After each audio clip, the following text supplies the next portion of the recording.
Nous nous sommes rendus compte, en travaillant avec des experts, des professionnels de santé, que la chute d'une personne âgée doit être étudiée à l'aune d'une stratégie de collecte de données. Or, nous vivons une époque absolument incroyable où on a une combinaison sans précédent, historique, de 3 facteurs absolument clés. Le premier facteur, c'est que nous disposons d'un certain nombre de technologies innovantes, de plus en plus mobiles, de plus en plus nomades, de plus en plus miniaturisées, adossées à des capacités de captation et de restitution d'informations sans précédent. Alors, on parle évidemment des montres connectées. Dans une montre connectée typique, on a plusieurs dizaines de capteurs. On parle évidemment des balances connectées, de tous les objets qui font partie de notre environnement et qui sont globalement de plus en plus acceptés par l'ensemble des populations, par les utilisateurs, et qui produisent de la donnée. Ça, c'est historique. C'est là. On a eu une acceptation de ces technologies avec une rapidité d'acceptation sans précédent.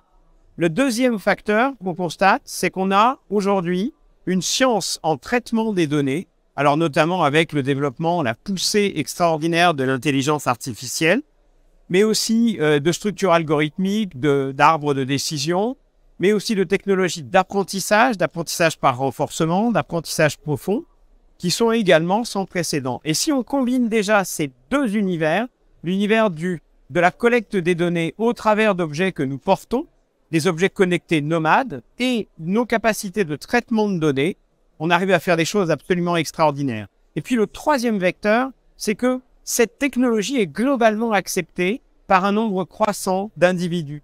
On est quasiment tous utilisateurs de smartphones, on est de plus en plus nombreux à porter des objets connectés sur nous, les smartphones, les montres connectées, etc. Et ça fait qu'on va être capable de travailler sur une évolution des stratégies de collecte et d'exploitation des données qui est complètement sans précédent dans l'histoire des technologies. Alors, on s'est évidemment posé la question, très bien, on prend une personne âgée qui va chuter, qui a déjà chuté. Et si on s'intéresse à l'épidémiologie de ce phénomène, on a 2 millions de chutes par an en France. 2 millions de chutes, ça ne représente pas 2 millions de chuteurs, parce qu'une personne âgée peut chuter à plusieurs reprises au cours de la même année. Mais ça représente plus d'1 million de personnes qui vont tomber dans l'année.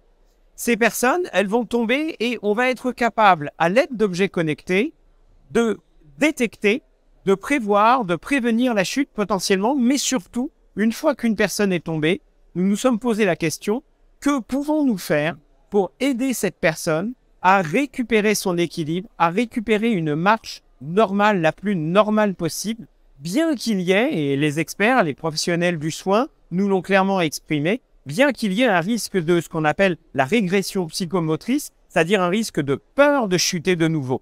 Donc il faut contrarier cette peur de chuter de nouveau.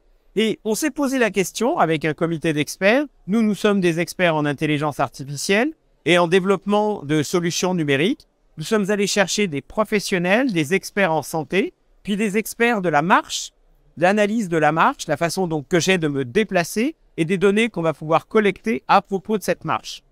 Donc nous avons réuni ce collectif et nous nous sommes posé la question, comment pourrions-nous utiliser des objets connectés? Comment pourrions-nous mobiliser de l'expertise en intelligence artificielle? Comment pourrions-nous travailler sur l'acceptation d'un tel dispositif par un grand nombre de personnes âgées pour tenter de fabriquer, de concevoir un produit complètement nouveau, radicalement innovant, ce qu'on appelle disruptif au niveau du marketing de l'innovation, permettant à une personne âgée de travailler sur un protocole d'auto-rééducation, c'est-à-dire se remettre debout, récupérer une verticalité, une dignité et une aisance normale dans l'exercice d'une marche au quotidien.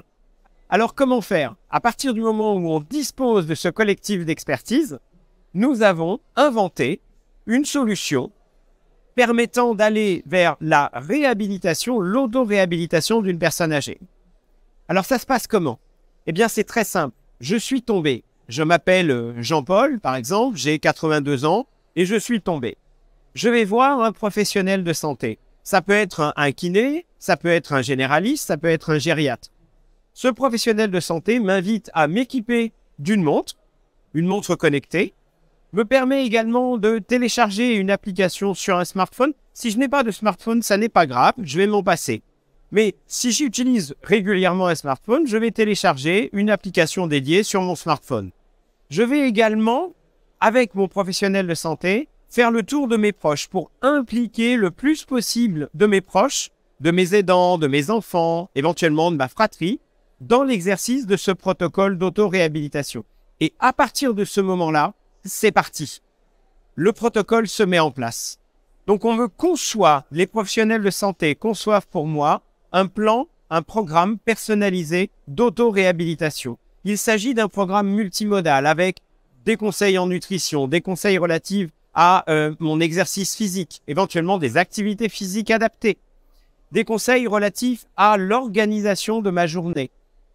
Et à partir de ce moment-là, le numérique est fantastique parce qu'il nous permet de scénariser ce protocole. Scénariser ce protocole, ça veut dire être capable d'appeler son déroulement au quotidien sur une période de temps parfaitement séquencée. Mais c'est aussi, à l'aide des objets connectés et des données que produisent ces objets connectés, être capable d'analyser le bon déroulement du protocole au fil du temps. Éventuellement, être capable de fournir des informations relatives à ce déroulement aux professionnels de santé afin de permettre à ces derniers de recadrer, d'adapter le protocole de soins à mon état de santé spécifique, à la personne que je suis, Jean-Paul, 82 ans, qui est tombé.